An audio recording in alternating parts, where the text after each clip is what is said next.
it with Professor Collado. Okay. Okay, so we can start now with a slight delay.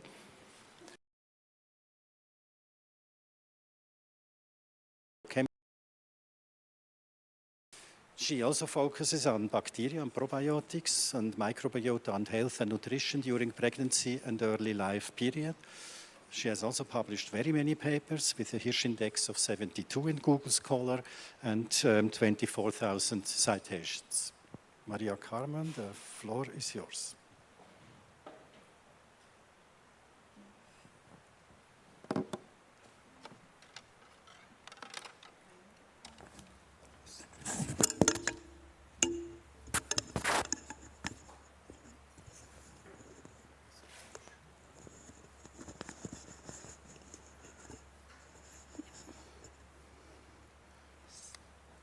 Okay, could you listen to me? Yeah. Well, for me, it's a pleasure to be with all of you here. Thank you to the organizers for the invitation. It's my first time in Zurich, and I'm enjoying a lot. And well, the previous speakers really put the level too high.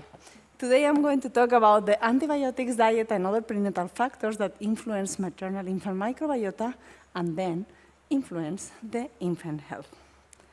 Well, we know that according to the developmental origins and health and disease hypothesis, our health is determined by the events that happen during early life.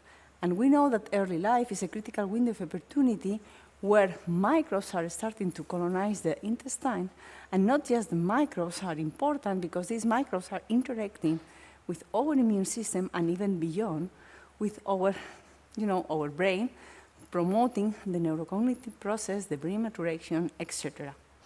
And we know as well that among all these processes, there are specific factors, perinatal factors, that includes type of birth, antibiotic exposition, maternal infant nutrition, etc., that are going to modulate the microbes that are going to colonize our gut. But the fact is that maternal microbiota is being recognized as the most essential factors determining maternal health outcomes. Why? Because maternal microbiota forms the main source of the microbes for the infant microbiota. And maternal microbial alterations can be transferred to the neonate. And we know that the neonate has an immature immune system, and the process of colonization, if we receive an altered microbiota, is going to influence as well the other processes that are happening in this critical window of opportunity. Then, early exposures, talking about microbes and nutrition, that is the topic of today, are really important in these moments, from conception, pregnancy, lactation, and early life. Although we cannot define a healthy microbiota, because we cannot do it, we know, thanks to the epidemiological studies, that the microbiota from a baby born naturally at term, from maternal health, from healthy mothers, and also breastfed during the first month of life, represents the gold standard of this microbiota, or an adequate microbiota. But still, we have many questions in that point. Most of the data that are available right now are based on DNA. Then still, we are missing information about the metabolic activity. We also are trying to understand the complex assembly early life, what is happening the first hours when the baby is exposed to the environmental and maternal microbiota, which pioneer species are the keystones to the other ones, which are the metabolites, as for example, Professor Christophe Lacroix mentioned, lactate, propionate. We still do not know that point. And if we include in this equation other microorganisms like fungi, yeast, viruses, phages, the picture is even more complex. Then further research is needed, and from here, I would like to encourage you to do research in that area. Well, it is important as well to know that microbes, maternal microbes and also infant microbes, produce nutrients and other metabolites that can be easily absorbed in the gut and contribute to the beneficial effect in the gut microbiota. There are specific or different studies has been reported a specific transmission of specific microbes. We are getting microbes from our moms and also from the environment. And different microbes may produce different metabolites. In this slide, I love to show, for example, how some of them, like bacteria, bifido, Clostridium, Lactobacillus, and some Ruminococcus, produce some short-chain fatty acids, and these short-chain fatty acids have specific functions for infant health. For example, energy source, regulation of intestinal homeostasis, metabolism modulation, increase the vitamin and mineral absorption. Other organisms are able to produce vitamins that also have specific targets in the neonate. For example, the modulation of the insulin sensitivity and modulation of the glucose metabolism. As well, they are important for the blood parameters and blood coagulation. And also, these organisms may produce neurotransmitters like GABA that can signal to the brain, polyamines, and other metabolites. Then also, the important thing in that area maybe is not who they are or which bacteria are present. The important thing would be what they are doing, because we need to know about the functionality. And Professor Catherine Stanton already showed that the metabolic profile was quite similar, quite stable during early life. And then maybe we do not need a really big spectrum of different organisms, just the key ones that can produce specific functions. But here again, the diversity is the key. If we are losing microbial diversity, we are losing microbial tools to exert specific functions. Then, as much diversity we can get in our life, better for our metabolic functions or the microbial functions. Today, my talk is going to focus on maternal infant area. And on that area, I would like to separate when the humans are exposed to microbes. My talk is going to be divided in 3 key points. First, pregnancy or gestation, that we know as well that we are going to talk about the topic. The second contact is the most important one, is birth, is when the humans are exposed to a massive amount of bacteria, mainly babies born vaginally, where they are exposed to the maternal, vaginal, and gut microbiota. And second is the lactation, when this initial inoculum that we get at birth are going to be supported by breast milk compounds. Well, we are going to talk a little bit on detail about the pregnancy. What happened in pregnancy? Which is the evidence that we have? Well, the evidence is not so big. Some studies are showing that oral microbiome, gut microbiome, and bacterial microbiome change during the pregnancy according to the metabolic and immunological adaptations that happen during the pregnancy. In the oral microbiota, the papers are showing an increase in pro-inflammatory organisms like Poriformonas gingivalis, Agrigibacter, and also some candidas. In the gut microbiota has been described an increase in proteobacteria from the first to the 3rd trimester of pregnancy, but also an increase in actinobacteria. You know that Actinobacteria phylum includes as a main or characteristic genus Bifidobacterium.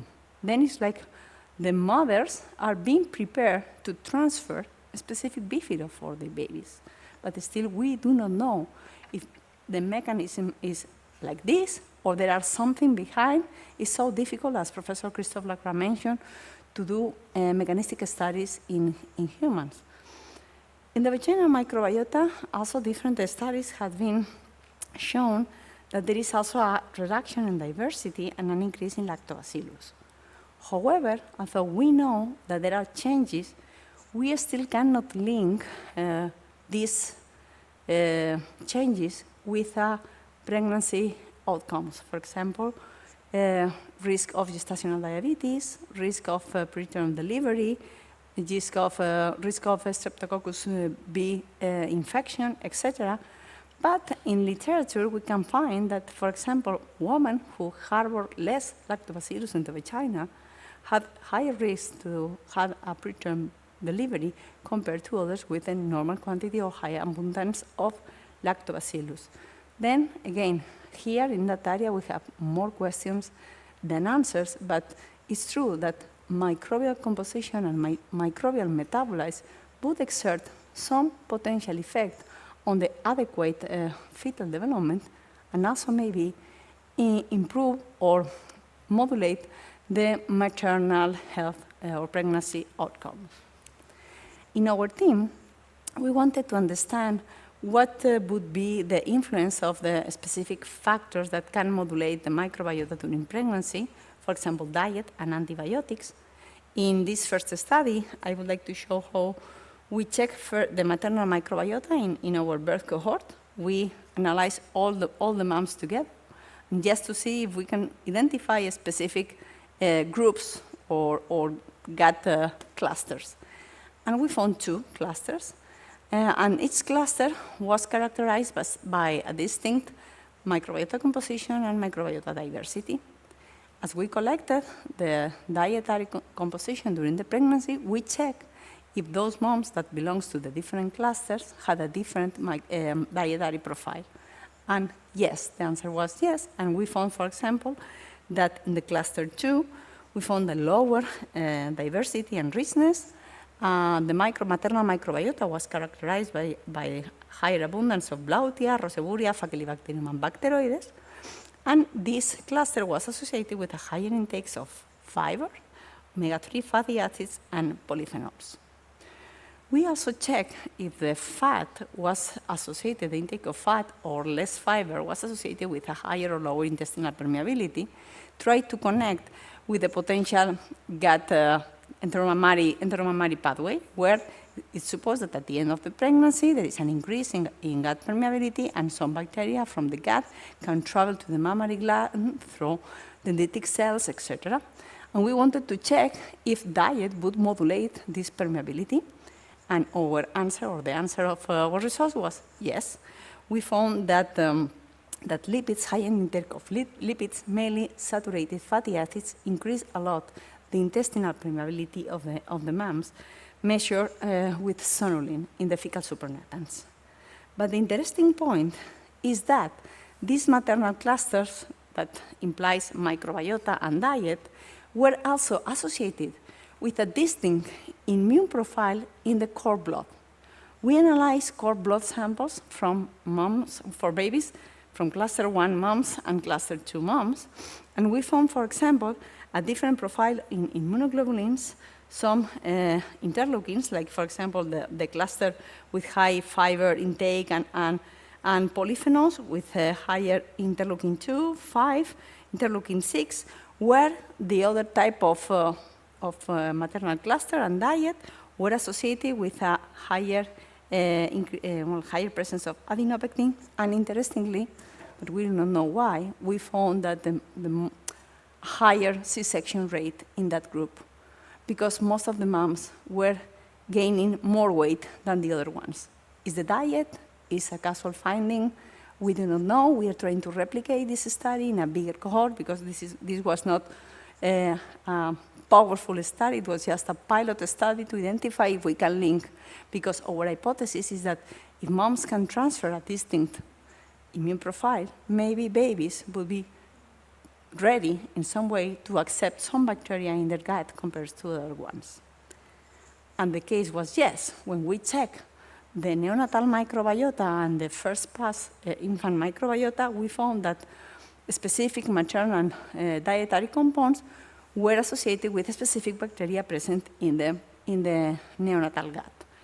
And related to the intestinal permeability, we found that those moms who higher intake of fiber, mainly saturated, the fat, mainly saturated fat, with higher intestinal permeability, the kids had an adult-type microbiota.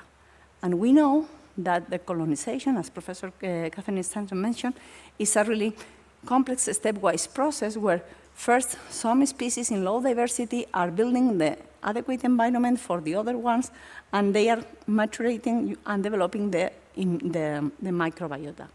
Then to find adult-type bacteria early in life has been associated with a higher risk of disease, mainly non-communicable disease like obesity, allergy, etc., where we know that there are alterations or shifts in the microbiota present there.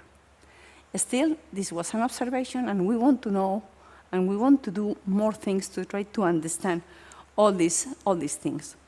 When we also check the growth and development of these infants during the first 18 months of life, we also found that according to the maternal cluster and also month of birth, were influencing the growth of the C-section.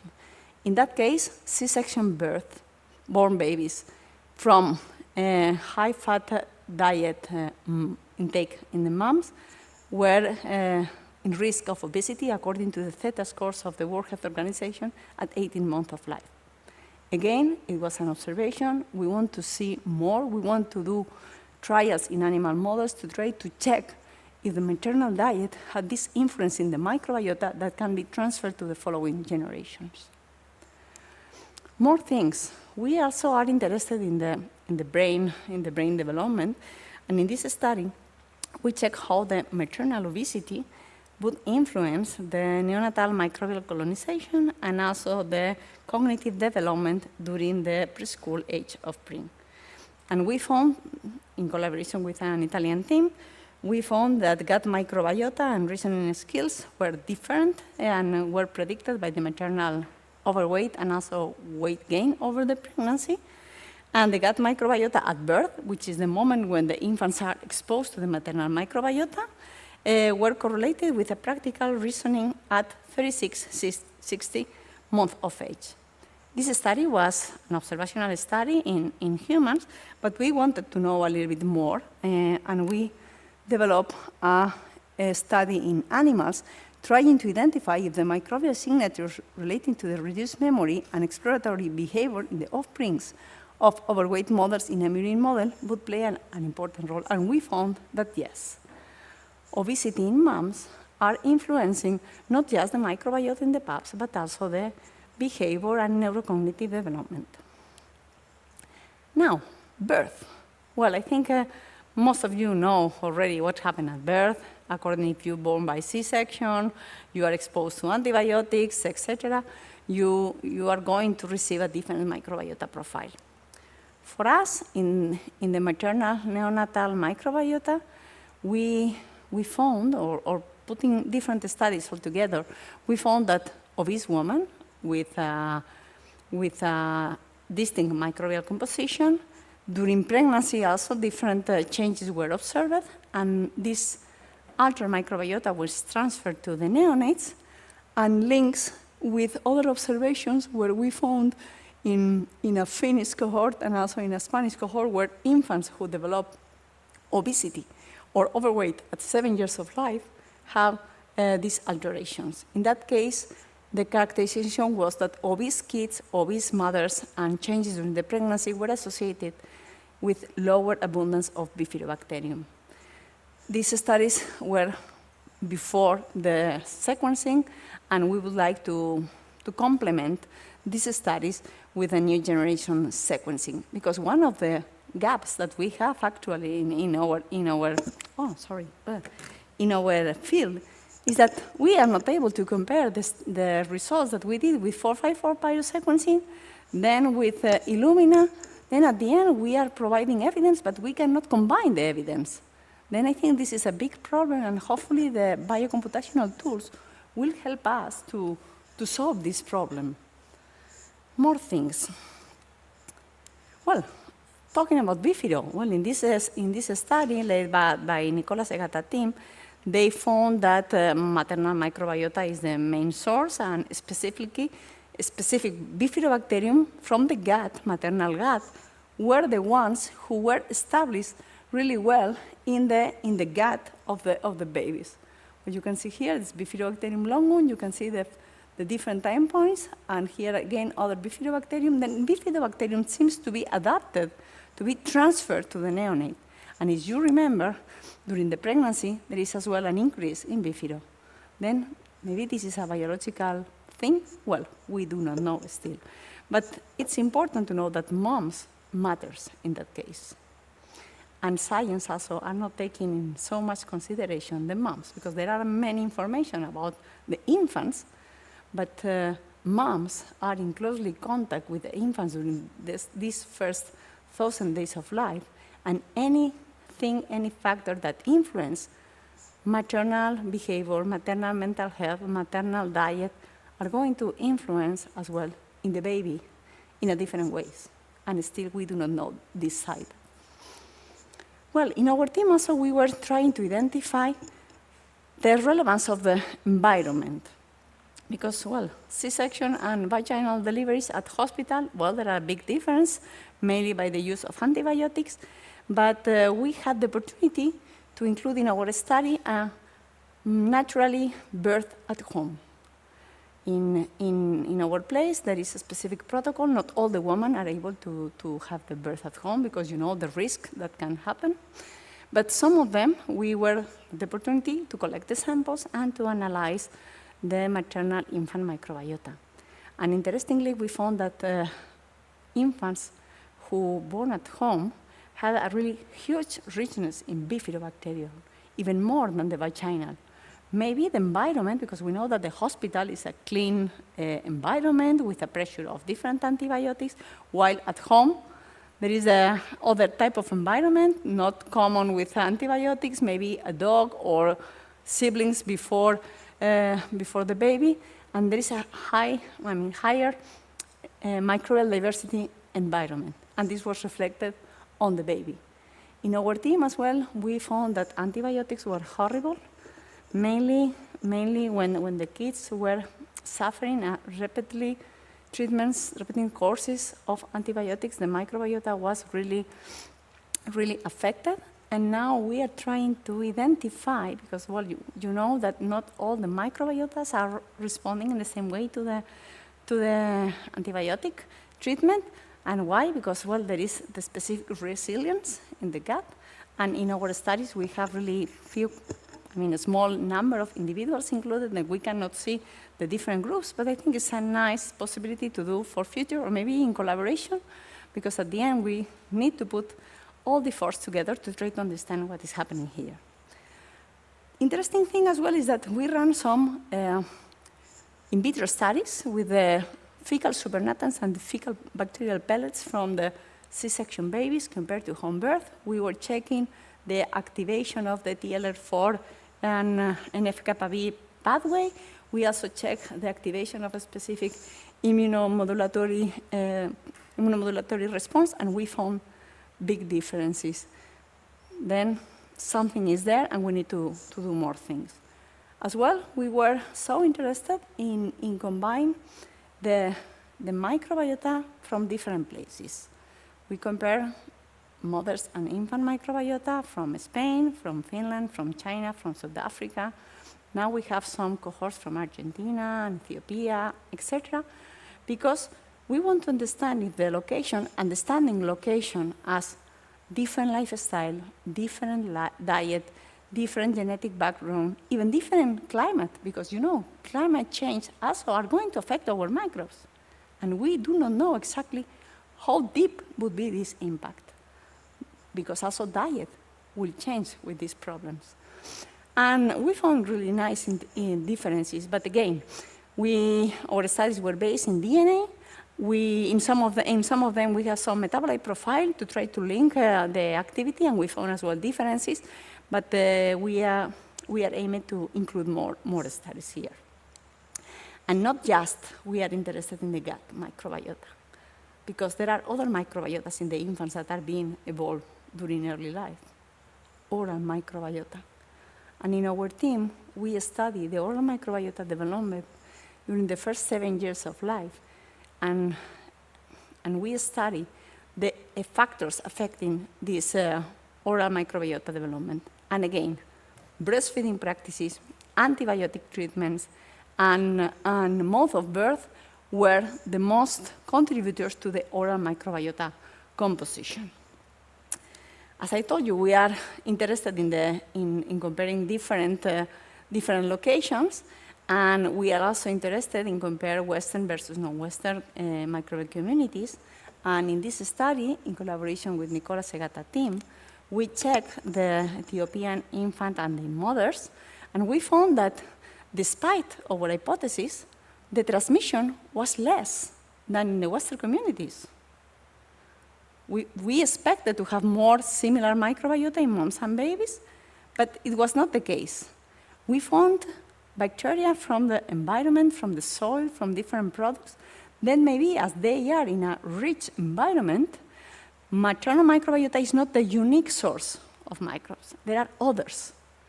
And we know that the microbiota of these babies were characterized mainly by Prevotella and also some Selenomonas. Well, in this slide, you can see how Ethiopia and Ghana were clustered here, the microbiota of the infants, where the others, Italy, Sweden, and others, were clustered in other area. Then we are now trying to understand what happened with this and what would be the health outcomes related to this. In this study, we also had the opportunity, because I'm a food microbiology, to analyze a specific fermented food that they were consuming during pregnancy and during lactation, mainly on the moms. It's like a tradition that they prepare a specific fermented product made by teff seeds or teff flour. It's like the injera. It's like a flat bread that they prepare. And we characterize the microbiota composition. You can see there are many lactobacillus species, some Acetobacter, etc. But the interesting thing is that some of these organisms were found in moms, but also in the babies. Then the fermented products or the traditional products that they are eating during pregnancy and during the lactation are also one of the sources for the infant gut microbiota colonization. More things. We are talking about bacteria, and in a good way, but, well, we know that not always the transference is good. We know as well that the maternal microbiota is the main reservoir for the antibiotic-resistant genes, and in this nice study led by Marco Virta in Finland, they analyzed the infant, mother, and breast milk samples from 16 pairs, and they found that infant gut microbiomes had higher quantity of antibiotic-resistant genes and mobile genetic elements than maternal gut microbiomes, and breast milk was a relevant source of a specific antibiotic resistance. Trying to follow this study in our cohort, we were trying as well to identify these antibiotic-resistant genes, and again, we found that breast milk is one of the most important sources to transfer antibiotic-resistant genes. We checked different genes, but for us, one interesting was the tetracycline, because tetracycline is not used anymore, but still is there, and is transferred from moms to infants. And we found that, as Professor Katarina Stanton mentioned, that the C-section babies had higher quantity of these antibiotic-resistant genes. Interestingly as well, is that the higher or lower presence of antibiotic-resistant genes influences as well the microbiota colonization.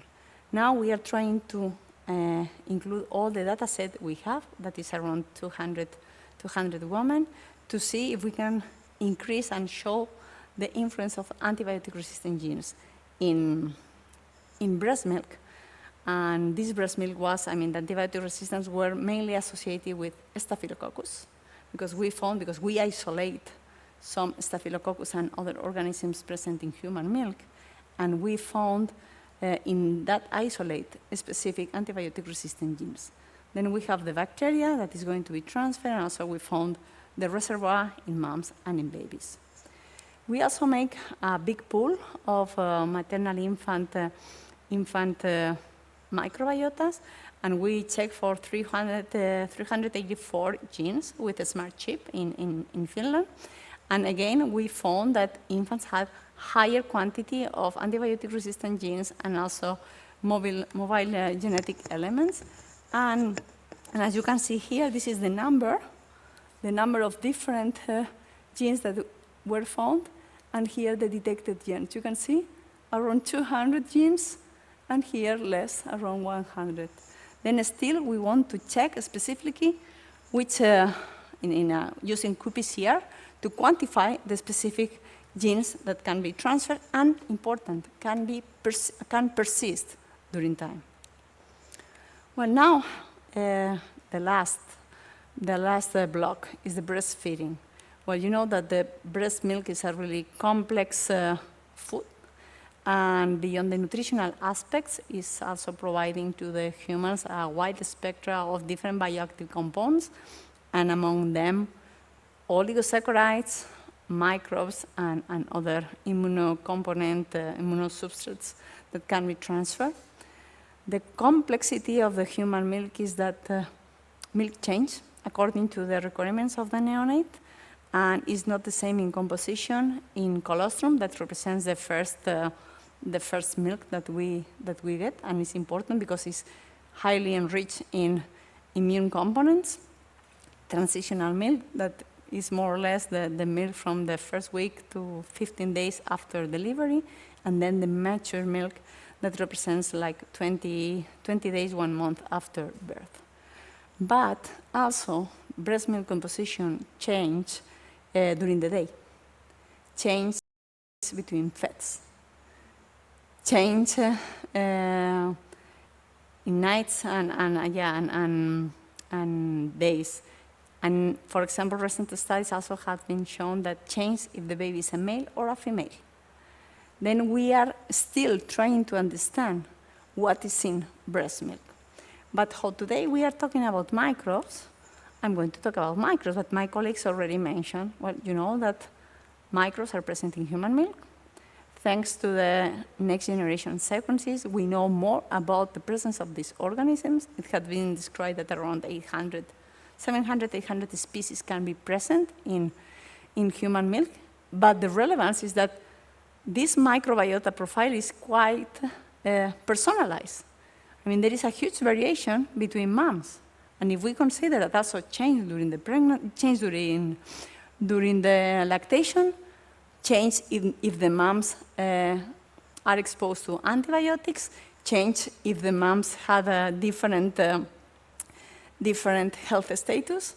Well, our team was trying to identify the main factors affecting the breast milk microbiota, and among them, well, the ones that I already mentioned, and again, the geographical location. We found differences, again, between breast milk microbiota in different countries.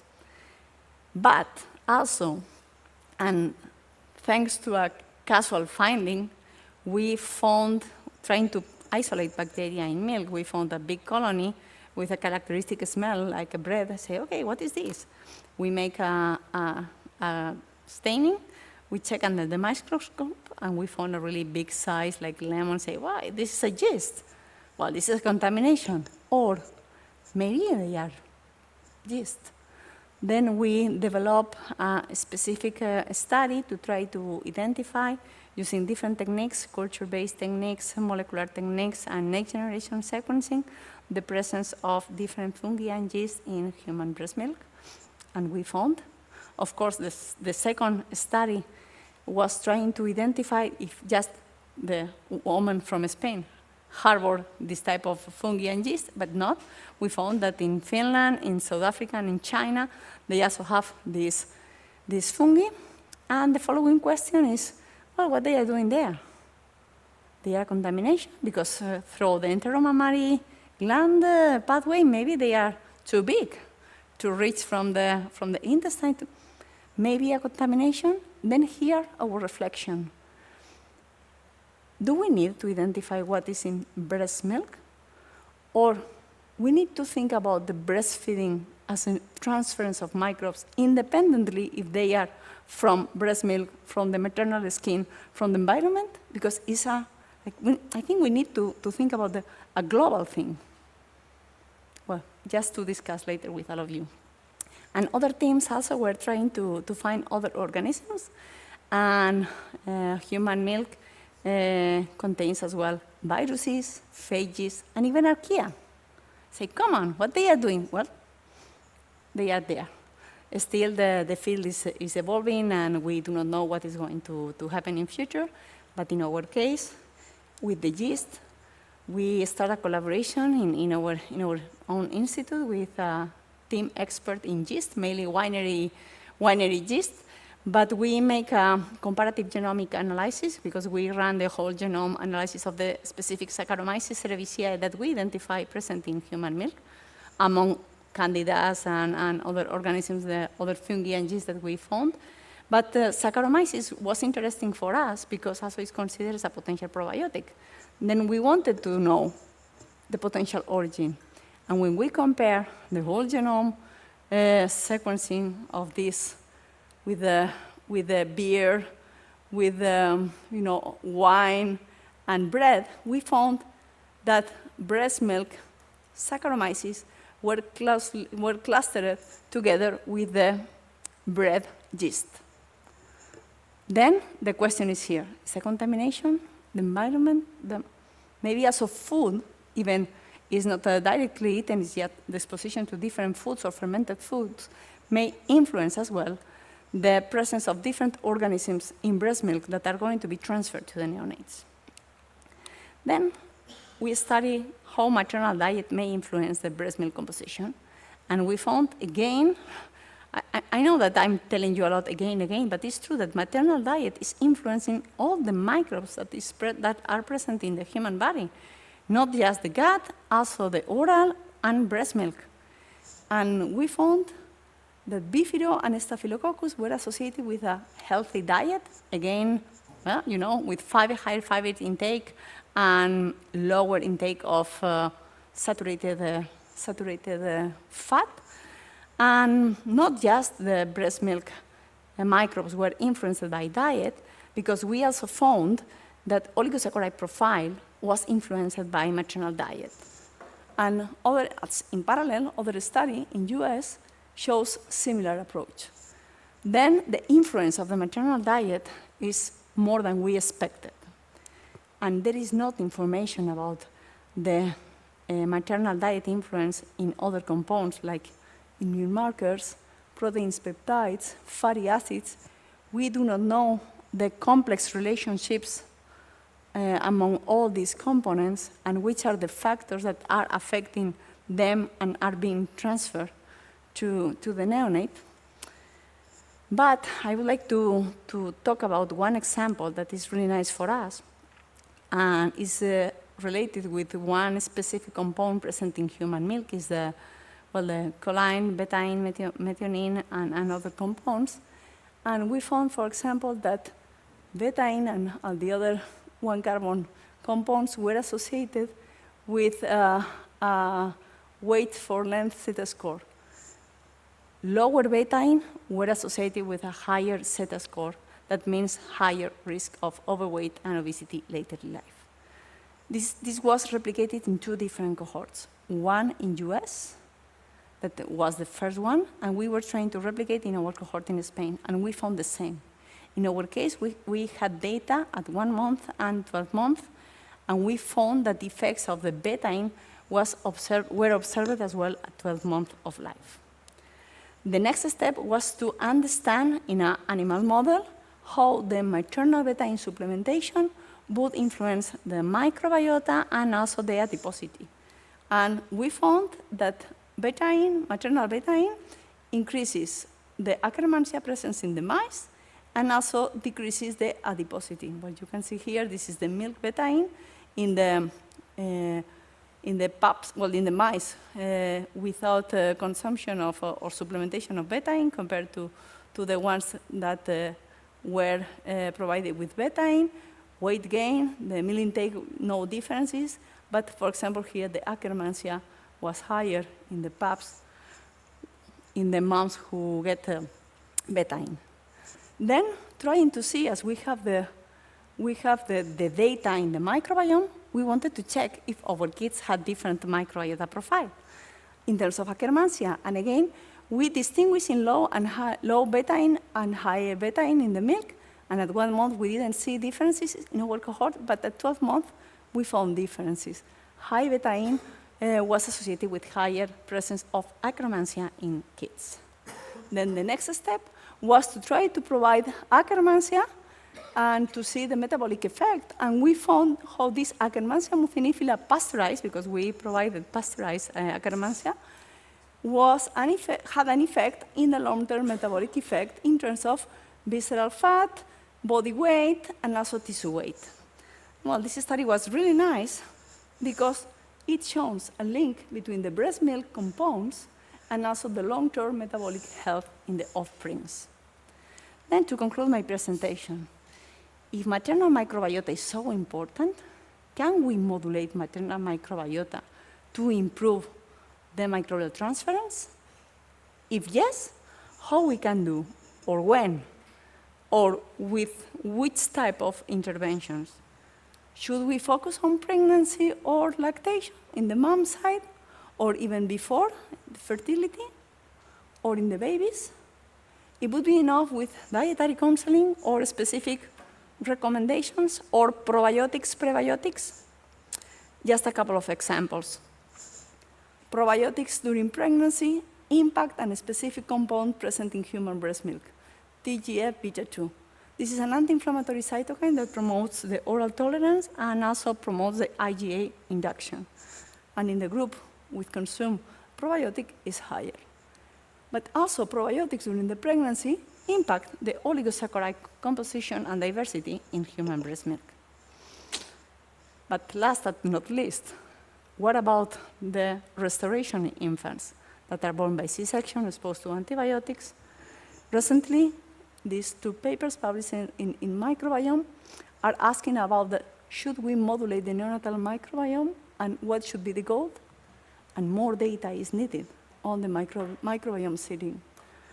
Then there are different tools, vaginal seeding, maternal FMT, that Professor Catherine Stanton already shown, maybe dietary counseling, mindfulness, and other potential interventions, phage therapy, more evidence on probiotics, prebiotics, and postbiotics. Again, the field is at the beginning because we need to identify consortium, we need to make more reliable studies.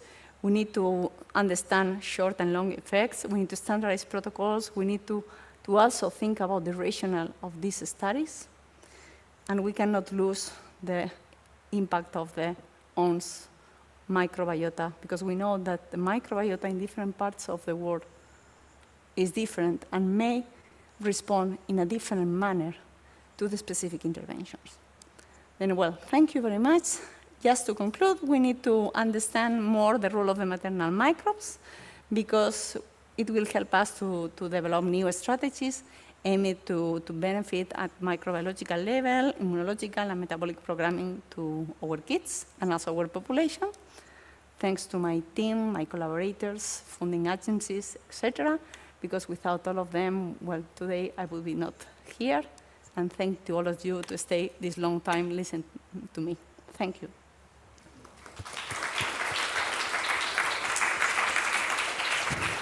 Thank you very much, Carmen, for this really nice presentation. I suggest that we do the discussion after the last presentation by Paolo Leonetti.